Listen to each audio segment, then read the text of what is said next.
Hi, and welcome to our South by Southwest virtual panel for 2021 from Screen to Screen. We're going to be talking about some of my favorite things, video games, movies, and TV series, and specifically how these things converge. My name is Simon Pullman. I am a partner at the law firm of Cowan Bates, Abrahams and Shepherd, specializing in entertainment and media law. I do a fair amount in this space. We have an absolutely incredible panel of some of the top practitioners in the world in this area, and we've got a lot to cover. So we're going to jump more or less into substance, but first I'll let the panelists very briefly introduce themselves. Mike, why don't you go first? Sure, thanks, Simon, and thrilled to be here. Mike Goldberg, agent at APA, major talent agency headquartered in Beverly Hills, partner. Specialty on my side is literary, so it's writer-facing, intellectual property-facing, and primarily video game IP-facing. So very excited to unpack this further. Wonderful. Dimitri. Dimitri Johnson, founder, CEO of DJ2 Entertainment. Though it is not the only thing we do, we certainly pride ourselves in having a specialty of taking games into film and TV. Perfect. And one of those being behind you on that poster. Amanda. Yeah, hey, I'm Amanda Cruz. I'm a co-founder and partner at a film and TV company, pretty new film and TV company called All Nighter. And then I oversee licensed games for a video game publisher called Good Shepherd. And then, yeah, at All Nighter, we do a little bit of film, we do a little bit of video game adaptations and a little bit of comics and cult literature. So it's a mix. Marvelous. And last but not least, Russell. Hey guys, Russell Binder, Striker Entertainment. I'm the president of the company, 14-year-old entity that specializes in the intellectual property extension from one direction to the next, heavy into consumer products, heavy into taking content into media, a lot of video game properties that we extend into film and television as well into consumer products, and excited to have this conversation with y'all.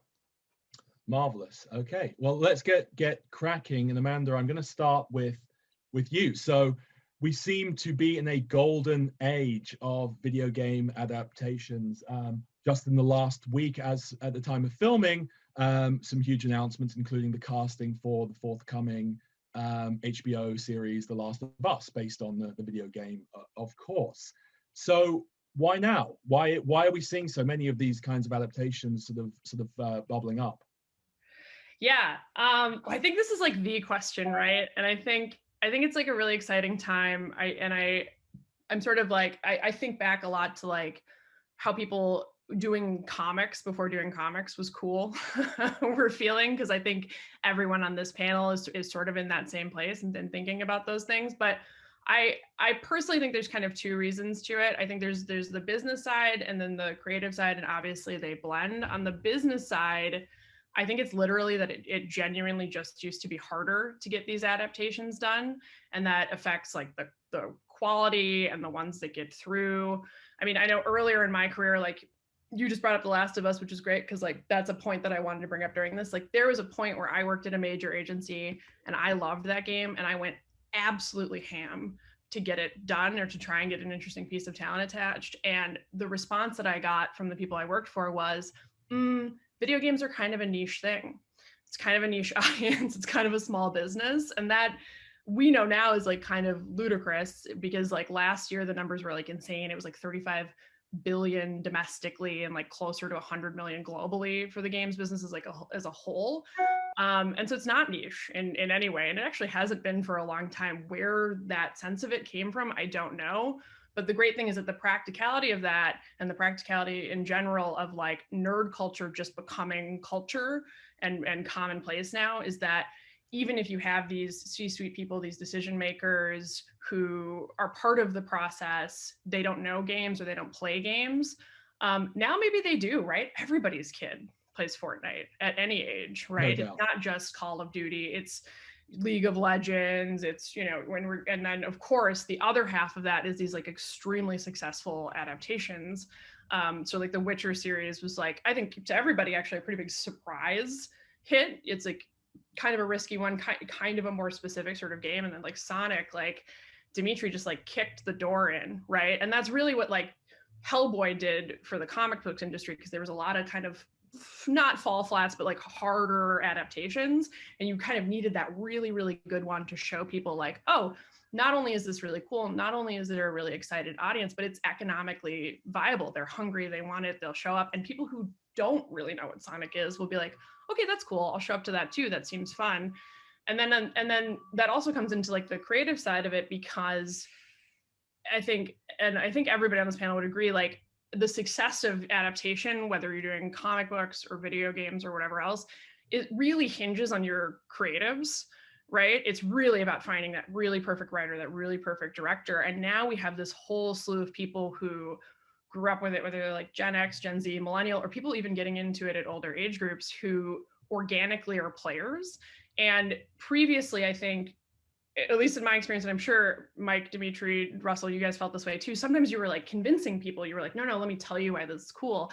And now you had those couple of people like J.J. Abrams and James Wan who have been like long time, like this is amazing, but they felt sort of like one or two dudes. Now I get filmmakers calling me going, I just played this game this weekend. It changed my life. Can we get this? Can we do this? And when you have that flip to the incoming business, I think that's when you know it's like really rolling. So we have a lot of people to thank for like just punching it up there. And now we're like, can we keep it going? Can we keep them good? That's funny, Amanda, you mentioned Hellboy. That was one of the first movie properties I actually did licensing for, the original Guillermo del Toro movie back in Revolution days. But I think you're right. Look, it's fascinating. The business that I'm in is taking IP into a lot of different directions. And in the beginning of my business and in my experience in my career, we were looking at media, film, and television, how to take it into video gaming. And that's usually an awful recipe, but a good business. Worked really, really well for kids for a while, but you can never compare.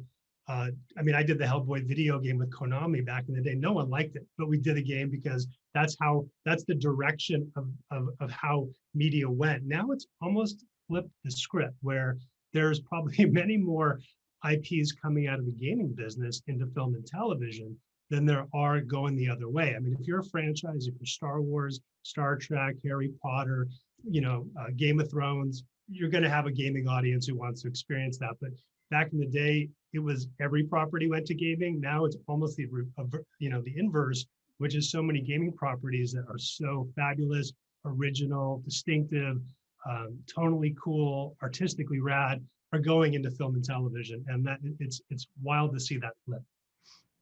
I would just add that I think we're enjoying kind of a perfect storm right now, where we're having another golden age of television, with the streaming wars and people being very competitive about finding what that next thing is going to be that breaks through the noise, while also having an amazing moment in the gaming space where you can be, a guy or a woman sitting in your house, make a great game and have a way to access an audience for that and go direct to consumer. And from that, we're getting some of the most incredible storytelling and unique worlds than we've ever experienced in gaming, because you're not worried about getting your game on a shelf. You can just be creative and get it out there. And really, as a company, that was a turning point for us about 5 years ago, was telling studios, no, we will not answer you how many copies something sold, but here's why it's super exciting and there's great characters and unique worlds, and why, just like if it was a comic book that sold 5,000 copies, you would be just as excited. And to the industry's credit, and Mike will tell you, over time we've slowly worn them down to where we don't get that question of how many copies something sold anymore. Now it's just, here's why it's great. Here's a list of talent that we know are fans of this game, and really it's about putting the best project out. I agree with everyone on the panel, and I'll go even one step further. Feature film, the cinematic experience, was the best way theoretically to tell and receive a story. Then with the advent of premium cable, they removed commercials. Then with streaming, you saw like the best version of storytelling move to that medium. Now we have seen it shift even further into that video game interactive space, where the best and most amazing narrative / interactive stories are within the video games. And there's so much narrative and interactive combined that we see it push back now into film and TV. And to Amanda's point at the top of this, and Russell's point, and not the other way around. And to Dimitri's point, what's equally fascinating is, instead of take a New York Times bestselling book, typically it's going to be between 30 to 50,000 units were sold that week. That's one read of that book. You take a video game, whether it's a hit video game, a huge video game, a AAA video game, there could be a level of engagement that's several hours a day, several hours a week, every week of the year, which is vastly different than reading a comic book once that sold 10,000 copies. So the penetration of the marketplace, the global reach, and the way in which we engage is just so far and away beyond any type of intellectual property we've ever seen before, which is why this is so exciting. And it's all coming into a culmination global pandemic, and you've removed the theatrical experience right now where you're engaging with your content at home anyway. It's only been a better place for great video games. Look, as some of you have remarked, and perhaps what people in the audience, the virtual audience who maybe aren't as familiar with games, may not know, is that gaming is incredibly diverse in a lot of ways. So at the moment I'm currently playing Ghost of Tsushima, which is a massive AAA, huge title. I'm playing a game called A Plague Tale: Innocence, which is kind of in the middle. It's like a smaller, intimate story. And then I'm playing a game called Donut County, where you literally just move a hole around and things fall in the hole. And so you've got these games that are big, transactional. You've got games that are independently published. And then you've got games which are sort of maybe free to play, like Fortnite, but you spend a lot of time in there and you can customize your character and so on. So there are an enormous amount of titles, probably hundreds published a year. And so, I'll direct this initially to you, Russell. With all of that out there, what are you looking for in terms of the qualities of video game IP that make it suitable for potentially, being able to sell it and adapt it for other media? Yeah, look, I like your point. I think one of the things you mentioned is how many games there are. And what's really unique about the world we live in today is there's this idea of foreign films and foreign television shows that get imported to a domestic audience. Gaming seems to be, for the most part, a universal language. Like it's where there are developers all over the world, the UK, Finland, Sweden, Poland, Latin America, like you name it. You wouldn't know where the game necessarily came from if you're enjoying it per se on the indie side of things. So I find it really fascinating that where language could be a barrier, gameplay may not be. I think that's really kind of cool. But having been lucky enough to have an overhead deal for the last 2.5 years or so with Blumhouse, to answer your question, Simon, part of what I look for are titles that appeal to the Blumhouse DNA, first and foremost. So, they're best known for horror or things that scare you. So I do lean into genre. I lean into things that are from the horror genre, or, and sometimes as their slate in television in particular gets more diversified, we're looking more into sci-fi and suspense and crime. So, I think I like things that are distinctively unique. They're original. There's characters that are captivating, that in a perfect world have a relatable set of circumstances and conflicts, that it's grounded for the most part, and that it is translatable into something that can be told as a story, either in a theatrical length experience or best case scenario, in a multiple season opportunity. The games today there's so many different types. There's mobile, there's platform, there's console, there's PC. There's you buy it, you play it, you're done, or you buy it or you don't buy it, it's free to play, and you're playing ongoing. It's games as service. It's an ongoing experience. There's always new content being added, which lends itself to more storytelling opportunities, and it also really creates community. And I think that's the other thing about gaming that is super cool, that you mentioned the book example, Mike, earlier, which is you get the book, you read it, it's a phenomenal experience for you individually. But when you're playing games, and in most cases today, you're playing games socially, you're playing games on such a large basis with so many. Look at Fortnite, look at Roblox, look at these massive communities of players who are socializing, who are communicating, and who have opinions and share them. They're quick to adapt, and they're quick to talk about whatever you're working on. So from a marketing perspective, these games are great ways to get above the noise. Yeah, no doubt. I mean, it's very interesting about the sort of the universal language and the culture around games. I mean, I just think about something, I'm playing piecemeal as well, Hitman 3. right? And the way I play it is, you know, fair, more or less straight. I don't care that much about the story, but I play the game. But then there are these speed runs and things like just kill everybody or put them all in a big great press. Did any of you see that video? Yeah. You know, it's kind of like a humor and a culture around it. So Dimitri, I mean, you've worked on some of the most famous titles in the world, but also sort of looking at the DJ2 website, some really, really intimate story-driven titles. So would you echo sort of what Russell's been saying about what you look for at your company? Yeah, I mean, we a lot of parallels with Russ and myself. So we're also about 2.5 years into a first look deal with Legendary TV.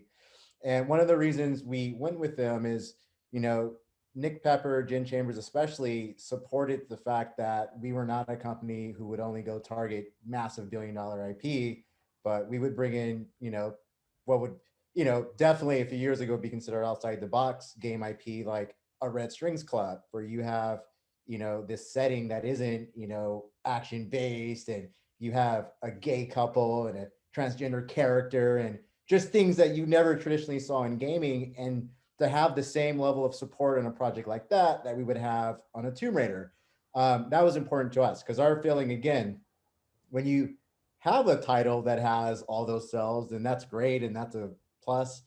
But, you know, if it's all about strong character and the narrative and the universe and the world, you know, that's the foundation that we look for. And, you know, we have to approach any IP we take on with integrity. Like, if we don't believe in it, if we don't think that there's a reason for this to exist out of the original format, then there's no point. So absolutely, you know, that's the first thing we look at. And by the way, that can be something developed as a hardcore R-rated action piece, or it could be something like Russ and I are working on that's a, you know, kid's book. So it really is about, and I'm probably not allowed to talk about it, Mike, but there's a passion project I've had since I was a kid that we're making some traction on, and it's like, you may not assume that that's the kind of thing we would go for, but again, if the passion is there and we're all fired up to wake up every day to work on this thing, like, those are the boxes that must be checked first. Love it. I'm going to ask a question which wasn't on the list, but I'm just curious as you speak. You know, the two principles for The Last of Us was just announced this last week, but before that, I saw a lot of kind of fantasy casting on the internet and so on. You guys who are developing things, or Mike, you know, Russell, you guys, you know, if you're representing properties or what have you, how much are you thinking like, oh, this would be a really great role for these actors, or not at all? The story comes first. Mike, you want to speak to that? I will defer to you first from the producerial angle. You know, honestly, I think the character is the attractant to the actor, you know, depending on, there's a game, ironically, Dimitri and I do cross paths quite a bit. And it's almost, we're at the point where, are you talking to these guys? No, are you talking to these guys? Should we be talking to them together? You know, there's games like, there's one in particular that is kind of in the John Wick vein, as an example. And, you know, it's a perfect role for a young action actor. And we know a lot of studios, a lot of financiers are looking for their own John Wick, and Amanda certainly has experience in the John Wick universe coming out of Lionsgate. But, you know, there's certainly, there's projects that kind of are obvious to talent, and there's others where, you know, I think you tell the story, you build it up, and then the talent will gravitate towards it. I'll confess, I am definitely guilty of fantasy casting some of our projects. Whether or not that always comes together the way you have it in your head, you know, that's to be determined. Sure, and I'm guessing in certain instances it can take a while to get these things off the ground, so it can be an evolving process. Well, there you go. That was just a curveball. So next question, and I'm going to go first to you, Dimitri, but I think each and every one of you have a lot of experience with this, which is that you're dealing often with big IP, and you're dealing with companies that are set up to do, you know, different things, right? In terms of their primary business is making games, and quite often, traditionally in the video game business, some of them have had at least divisions in Japan. And I need only look behind you to Sonic the Hedgehog, and you know, and with you know, working with Sega. So, what are the considerations in working with video game companies in adapting IP, And to what extent do you have to treat it a little bit differently than you might say optioning a book or a comic book or something like that? So this is something that we actually take pretty seriously at the company. There's, I think, a number of reasons why game adaptations didn't work in the past, but I think one big one was, to some degree, our industry's arrogance that we make movies and TV shows, you make games. Give us your IP and we'll do it best. And we don't necessarily agree with that. We feel like you created an IP that we're excited enough to pursue you, sometimes in the most random places around the world. You're a partner. You should have a voice. You should be at the table. Now, we are also very clear about making, just being completely transparent that, we still need to make a great film, a great TV show, and our partners, who are giving us the money to do that, will ultimately have a final say, but we're not going to take your rights and tell you, see you in 3 years, and I'll just use, Tomb Raider as a recent example of this. Our last pre-COVID trip was flying up to Crystal Dynamic, and it wasn't our first trip, and really filling up a whiteboard with them about who is this character, what would she do, what would she not do, where do we fit into the timeline? How do we, what we're doing in our effort on the TV side, enhance what you're doing on the game side, and really being coordinated with our partners' desires and what they're trying to do on their side. And to make sure that they have a voice throughout the process, so that they really, and again, it's really, to me, it's common sense. Like when we put out a movie or a TV show, you want your partner all over social media in full support, because it's something that they were part of and they're as proud of. And I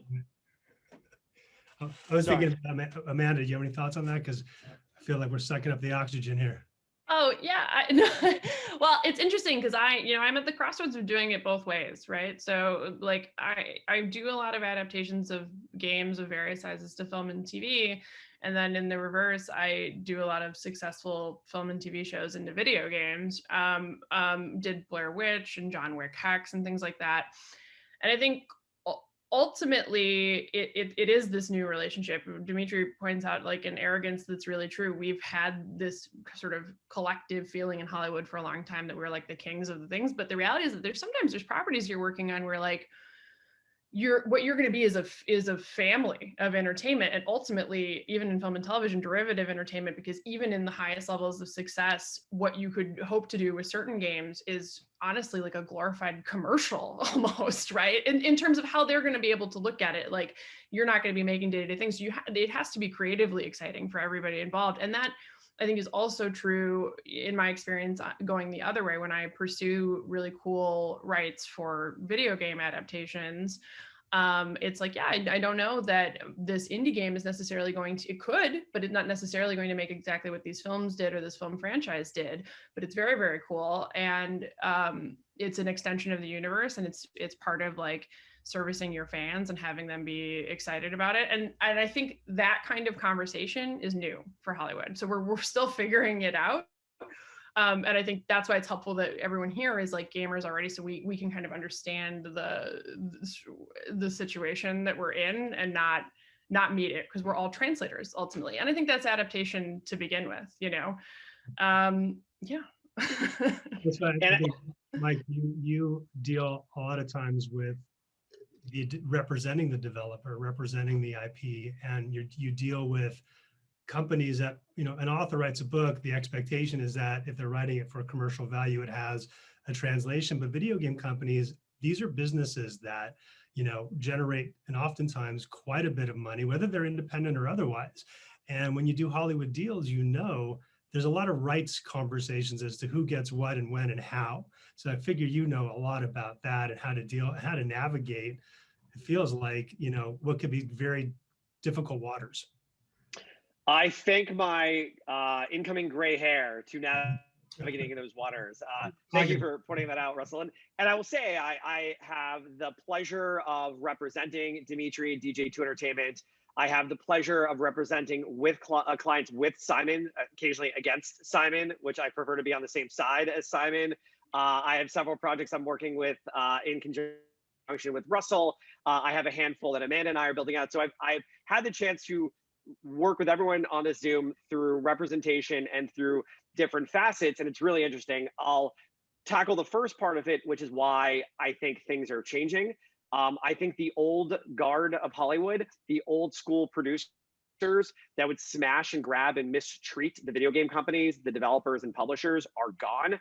This Zoom has the new school, and there are a handful beyond, but the new school of producerial thought of inclusiveness is with us today, and it's being respectful because we are fans, we are students of this space, and we respect it greatly. So I think that's a big change. I also think because TV has become so much more important, and the difference in how a TV show is made, you know, live and die by your first episode, you live and die by your first season, you live and die by your series of multiple seasons. And if you don't work well with your video game partners and with the video game fan base, the community, you're kind of going to get killed out there in the marketplace. So I think like what Hollywood is doing, the type of content they're making, the type of producers that quite honestly now video game companies are starting to work with, like the wonderful humans on the Zoom, is really changing the game for the better.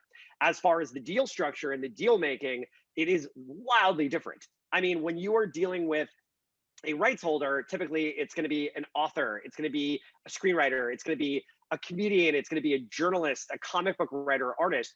That's a sole individual. The rights they grant, the money they look for, how you communicate. Typically, it's going to be North America facing, English space facing, like a bit more simplistic. To Russell's point, now you hit the nail on the head. These video game companies are often global companies. They're $1 million companies. Some are $1 billion companies. Some are publicly traded. So we are navigating cultural barriers. We are navigating linguistic barriers. And then we're navigating legal barriers, as Hollywood has some funky legalese that Simon, who's also an expert in this space in a big way, can absolutely elaborate on. But it's trying to find partners that are Hollywood facing that can be respectful to all of the challenges in front of you and be great creative partners. And without that right entertainment lawyer, without that right agent, without that right producer, there's a lot of room for error. And so I think like it's the combination of all these pieces, which is why everything is really clicking in at a level we've never seen before. Just the fact that we can have this panel on South by kind of speaks to it as well. Simon, do you mind kind of elaborating a bit more on the lawyer angle of what you're seeing?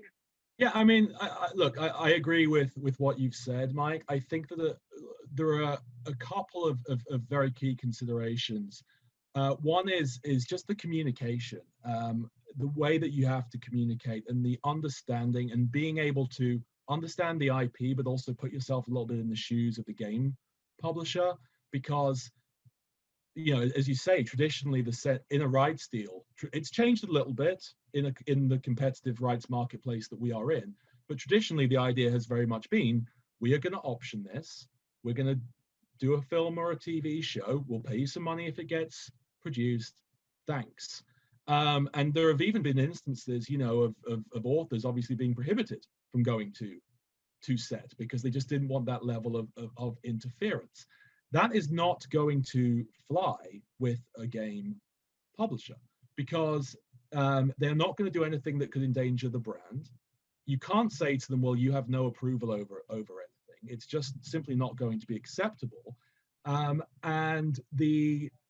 unlike an individual, the money that you're going to be offering, unfortunately, this panel is probably too short for us to get into the real sort of details as to how these deals work. But typically, in a Hollywood deal, you get a little bit of money up front. What little means is negotiable, but it's for the exclusive right to develop something, and then you get paid a more meaningful sum when it's actually produced. And the money that small amount up front, which we call an option fee, can be meaningful to an individual. It is probably not going to be meaningful or even relevant to a game publisher. So the money that you're offering, they would rather walk away than do anything that endangers the brand. The other thing is that clearly the timeline is a little bit different, and that's one of the challenges. Insofar as games have to be developed years out, and so there's a roadmap. I mean, I don't want to talk about too much about about cyberpunk. There's another hat. But you know, they had a challenged launch, and one of the things they did was they published a content roadmap for the next 2 years, which is a little bit rare. But the truth being, whether you're transactional or you're a sort of a free to play, you have plans, and so they kind of typically want to know what this movie is going to be, when it might come out, and so forth, which is difficult to do. And then, you know, from my perspective, really in the legal weeds, it's about how the rights are passed and how things work. And you know, Amanda and I chatted last night, and one example that I gave to her is that almost always when acquiring a property for a studio or a network, we are saying to you, you know, you can maybe reserve some rights, so you can go and continue to publish books, for example. But what you can't do is to use anything new and original that we, the studio, create. So if we come up with a new character and put it in the show based on your game, you can't use that. You can't use that character. And so, and Russell, you would probably know better than I, but that I always classify that as the Daryl from Walking Dead situation. New character, immensely popular, appeared in the series, but to my knowledge, was not in the graphic novel and could not be used in the graphic novel. That again won't work for a gaming company typically, because if they want to be able to go and then fold that back into their universe, and I would say to a client, you should just agree to this. It's not normal, but you have to be more flexible. And I would say just the clients of mine that have been most successful in this space have been the ones who understand the business, are prepared to be flexible. The ones that have not succeeded are the ones who have just tried to treat it like another piece of IP.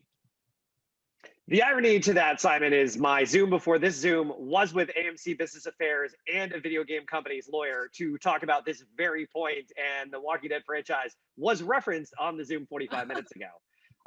But I completely agree with you, and I can say, just because Dimitri and I work together literally every day, 7 days a week, the types of conversations that we're having are tandem to what Amanda and Russell and you are speaking about, where part of it is about the partnership on a creative level and from the fantasy casting to what the process would look like. And part is not readjusting expectations, but really trying to act as a jungle guide to the publisher or the developer if they control the rights, in explaining to them step by step what to expect in these scenarios, what to be looking for, what is considered exciting, what they should be disappointed by, because you raise a very valid point.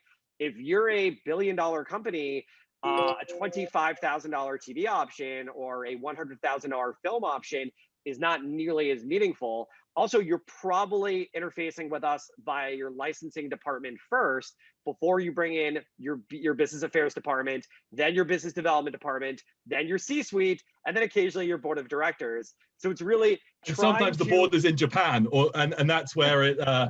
I've certainly. I mean, Mike, you and I have dealt with that exact fact pattern. Yeah, I presume one of the things that you all have to do is to be patient and to be realistic with timelines.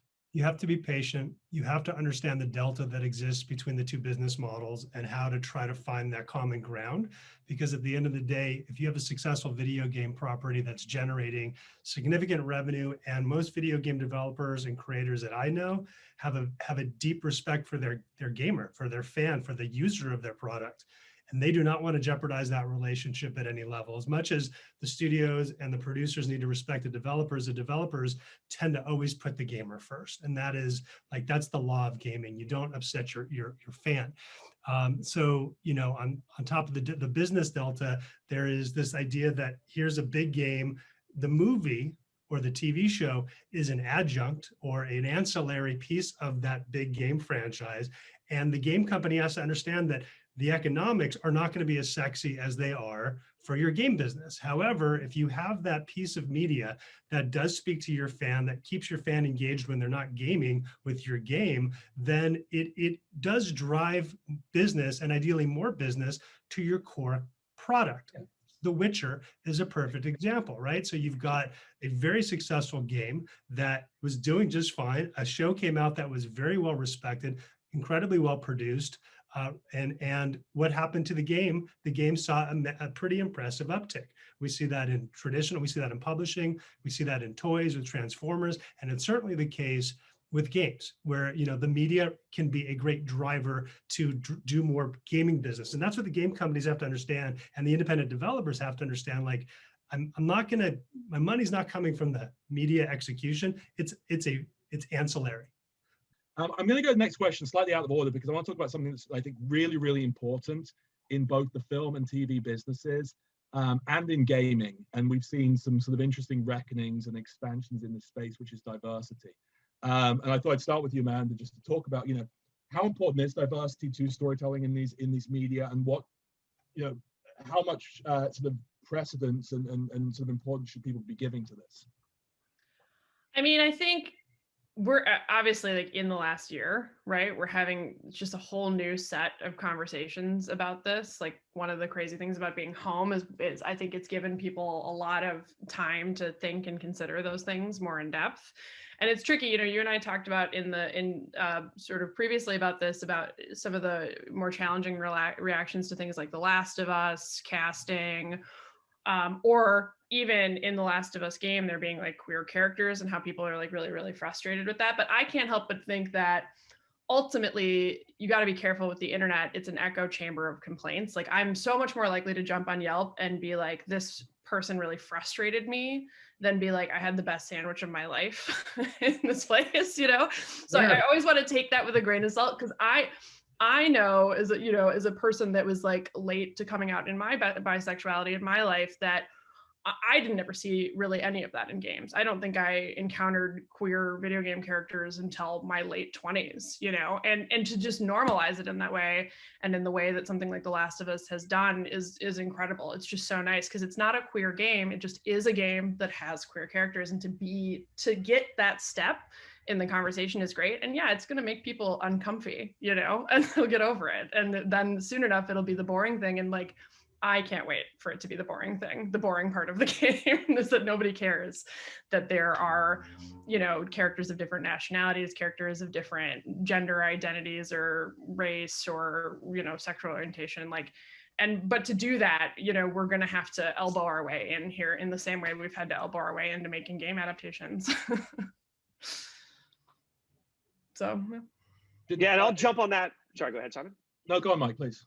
I'll jump on that from the representation angle outside of the IP, but to the end user, whether that's the feature film movie studio or the television network or platform. The focus on own voices, on inclusiveness has never been louder. It's never been more prevalent. It is a direct focus every hour of every day. So now taking that back to the video game crossover space, we are so fortunate to have the video games like the one Dimitri was referencing earlier, that are starting to showcase different characters with a range of ethnicities in stories that aren't necessarily high concept and broad, but are more approachable and grounded. And it's really in identifying those stories and bringing them back into feature film and television that has been a big focus across the board. Why would I would echo that on my end, just briefly. The clients generally that I've seen over the last couple of years wouldn't dream of just defaulting to hiring a white male writer to adapt a diverse story. It's a really proactive endeavor, it seems, industry wide. Sorry, Dimitri, I cut you off. No, I was gonna say to Amanda's point, I feel like I almost know the moment that change did happen, and it's an IP that Mike and I are currently very active on, which is Life is Strange. Mm-hmm. And remember noting the fact that we had this relationship that typically would have been done in such an exploitive kind of way, where it would have been that scene from Wild Things that anyone from the late 90s would remember. And instead, it was treated with the respect of any other relationship. And things like that is why that IP caught our attention. And I think since then, we've only seen that expand. And I also gotta give credit to partners on the finance distribution side. We're currently producing this super interactive series for Facebook Watch, where we have an AI partner in Jinbit and a game partner in Pipeworks. And, it's a series that has these animated characters who live and breathe 24/7 in a game, in a game build with a live action component with Will Wheaton, but the characters are animated, and still, we have a Iranian transgender character in there, and we actually made a point to find a voice actress who could play that role in an authentic way. We touch on Native American themes. We went and got a Native American consultant to make sure that there's nothing in there that is, out of line. And we did that with every single character, and I think even maybe a year ago that would not have been the case. I think if you haven't seen Mythic Quest, it's I think what the world thinks of the development community, which is, it's white male bad behavior, right? That seems to be the perception. I think what I've seen, particularly paying attention to the game finance side and working with the development community and working with the funds that support the development community, there is a big initiative on that side of things to put more money into game development in a much more diverse way. There's a company, as an example, called Kowloon Knights, who just funded, I want to say 20 unique games from all minority developers, where I saw that post on LinkedIn or something. I mean, it's some great titles in the last round. Great titles, all indie developers, all diverse, distinctive voices. And we're going to see much more diversity, I think, in the games coming up that will be then translated. So it's not going to be trying to put something into a movie to affect diversity. It's going to be diverse from the ground up, which I think is going to be pretty cool. Very cool. So look, I think we may well be on the gaming track at South by Southwest. And we know that South by is itself a sort of a hotbed of creators of all kinds. And I assume that includes game developers. So if I'm a game developer, and perhaps I've published I published through Steam or through the Nintendo eShop, maybe I'm on consoles as well. And I'm starting to have, maybe some producers ask, hey, I like your game, would you be interested in perhaps, doing something? What should I be thinking about at that point, and how can I make sure I sort of protect myself in that event? To whoever wants to take it. I would say make sure whoever that potential partner or partners are going to be are there for the right reasons. Amanda spoke about incoming business, and with buzzy information floating around, like Sonic being 87% of Paramount's box office last year, there's been a lot of incomings from both game and the buyer side. And right before this, I had an hour-long Zoom with a massive game franchise that I could have only dreamt about 5-10 years ago. We didn't talk money. We didn't talk about money that could be made down the line. It was 100% about creative, their characters, how we could support future games that are going to be announced soon. It was all about what they could gain from the experience, while allowing us to make the best product we can make on our side. But really, what are the things, and I forget who said it, that matter to their fan base, the people who invest their time and their money into these games, just make sure you have a partner who isn't chasing you because maybe you had the buzzy game of the year or you sold a bunch of copies, but rather they really share the passion you feel for why this thing deserves and needs to be adapted, because not every game needs to be adapted.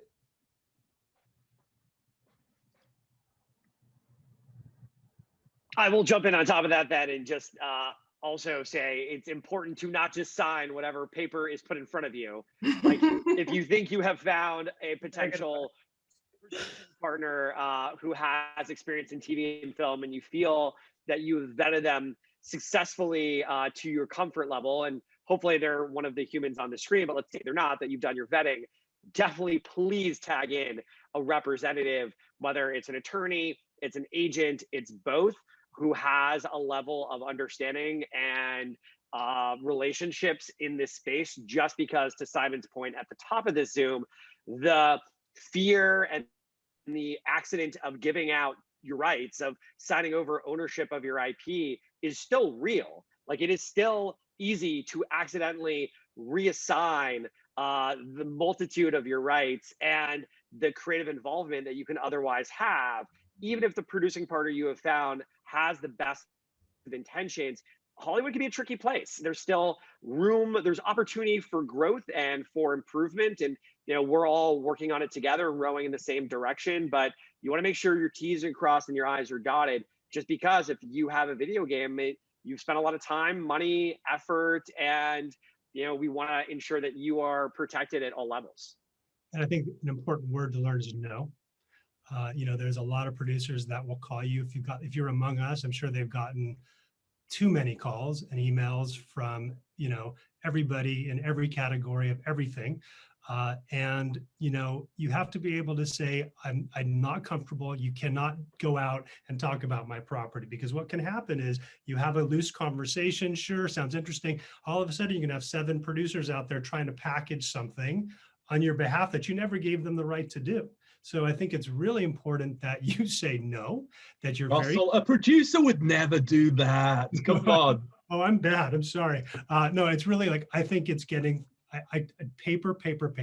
You want to have everything in writing. You want to pick your partner. You want to make sure that that partner has a term that they are allowed to work on your property with you and collaboratively with you, but that it's not in perpetuity, that you've got an objective and a plan. It comes down to that. And I always tell any developer I'm talking to, make sure you have a great lawyer. And if you don't have one, find one. I'll recommend, but if you want to get out of my circle, please do, because you have to feel good about you have to protect yourself, period. Yeah. And I'll just add some boring legal advice, but important, which is in the state of California, at least, an agreement by email is a contract. So even the fact that you have not necessarily done the old pen and paper signature doesn't necessarily mean that somebody won't hold something out as having a deal. The magic words I always tell people to use is, is thanks for this. Let me discuss with my team, or let me discuss with my reps. And if you don't have team or reps, then, you soon will, because frankly, if you're having incoming interest, those are the sort of people that people want to work with, typically. Amanda, anything to add on that for developers? I mean, I think a collection of, tapping back to everything that everyone just said, it's you got to trust your gut, kind of back to what Russell said earlier about like having to have patience. Like even if everything goes right, making a TV show, making a film takes a lot of time. Like the people, don't get in bed with someone because they feel like a fancy, cool Hollywood person. You're going to want to work with them day in and day out for potentially years. And if they don't feel like someone where you want to do that, there's a reason that alarm bell is going off for you, and you should listen to it. An exercise that I took away, I have one of my first bosses in Hollywood was a guy named Eric Feig, and he pursued a lot of the biggest adaptations in the world, and it's maybe most well known for having overseen the Twilight franchise.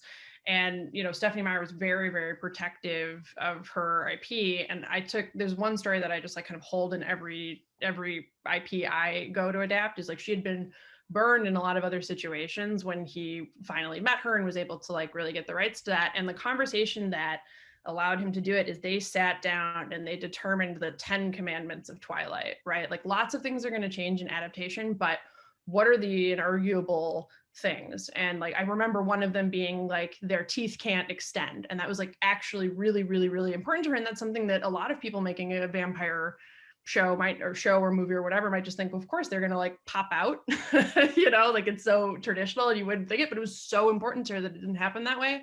And so a lot of times, like one of my first kickoff meetings before we like really formalize agreements with a lot of our partners is, let's sit down and let's talk about what those pillars are that we're all going to move forward on, so that nobody feels like we've swayed away from what brought us all here and what excited us. And sometimes they're the teeth thing, right? But sometimes they're also just like, end of day, this is this character's emotional arc, right? Or end of day, this property could be misconstrued to be about this thematic, but it is definitively about this, and we need everybody who becomes involved to agree with that. And that's done me a lot of success, and I think turned a lot of my partners not just into business partners, but like really good long-term friends when you're just that in line. Speaking of Borderlands, Eric's going into production on Borderlands. I want to say, yes, in about a week or two.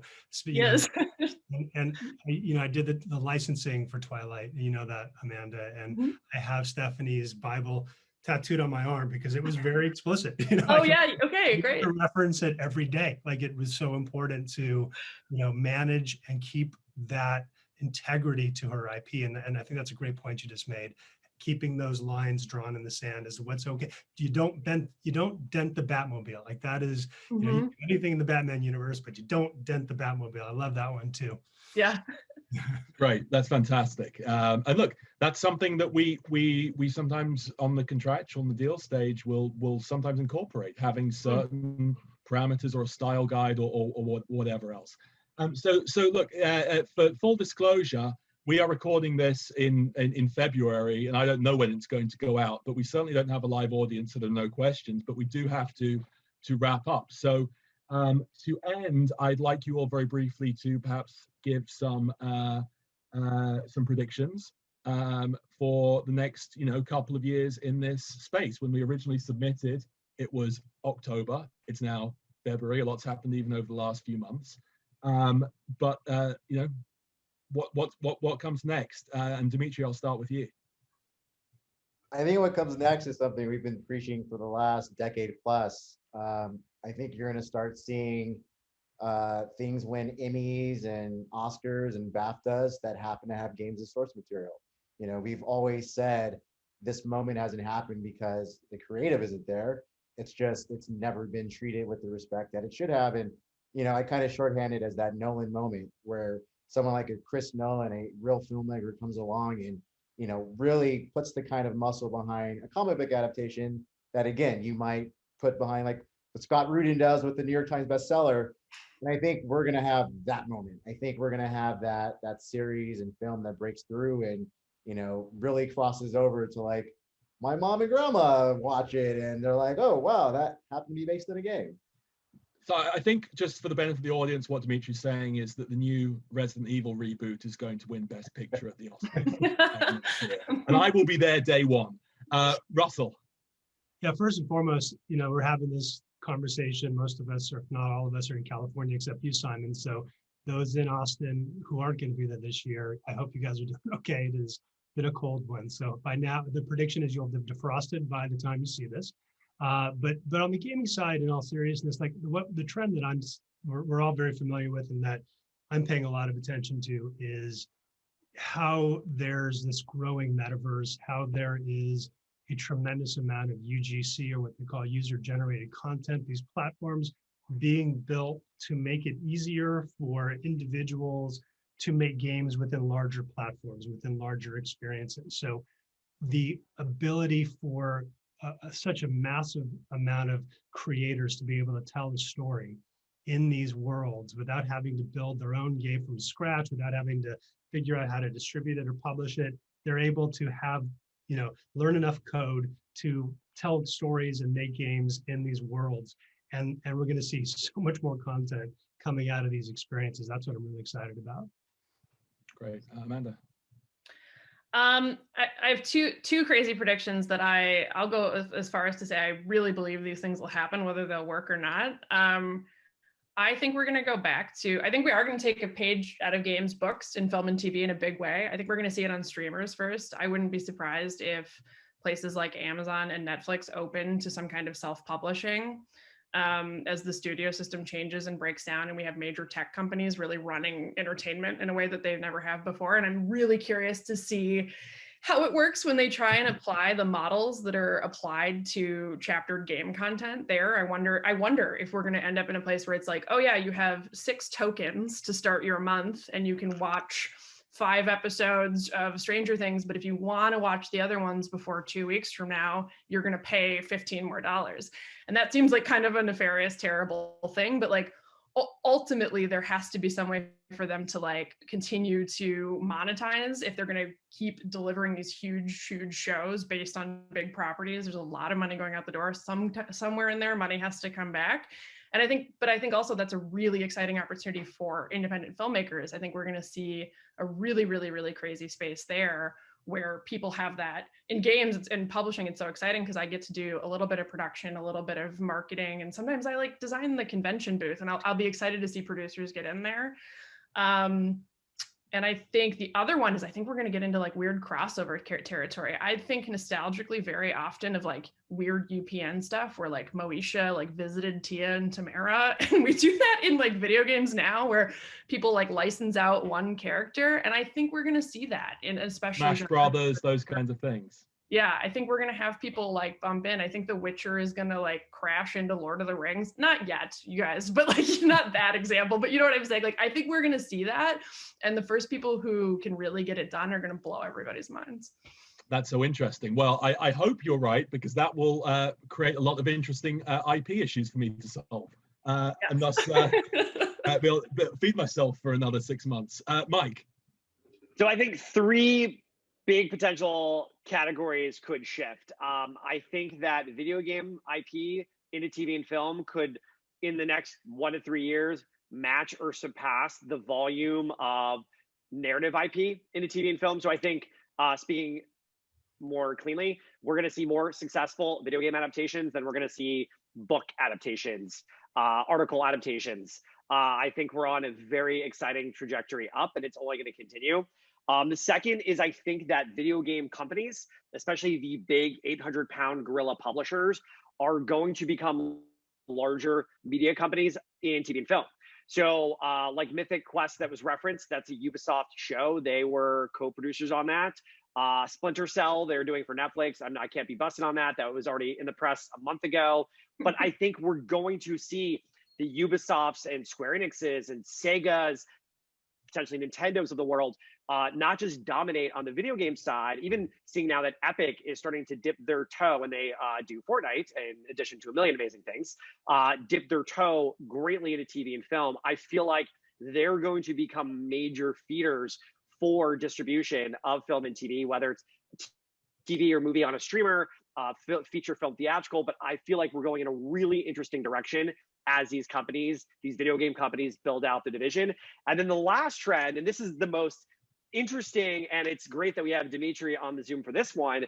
If you look at what Netflix did with their branching narrative, and specifically it's their Black Mirror episode that was a new version of Choose Your Own Adventure. The Thing won an Emmy. Now Dimitri and DJ2 are doing it at Facebook. That was discussed a few moments ago with Rival Peak. This interactivity baked into a narrative platform. So it's soft interactive, it's aggressive interactive. Like, we're seeing new ways to consume content because our technology and our devices have never been better. I feel like we're on a major trend, and this is only the beginning. And we're going to see more branching narrative out of Netflix. We're going to see more Rival Speak-like series out of Facebook. I'm sure all these other streamers are about to announce what they're doing, but I feel like this is just the tip of the iceberg here. Well, as the New Jersey president of the Until Dawn fan club, I endorse all kinds of branching narratives, and I think you very well might be right. And I'm not going to extensively predict anything because I'm just a lawyer, but I would just add 2 words: virtual production would be mine.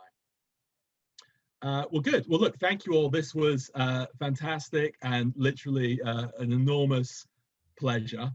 Could talk about this for hours. I don't know when this will be available, but it will be available somewhere on South by Southwest portals, and you will see. Hopefully, you can see everybody's names, so you can look up their companies and their work. And I can assure you that in addition to the things they've referenced, they all have a lot of very exciting things that have not yet been announced to come over the next year or 2. So keep your eyes peeled. Thank you.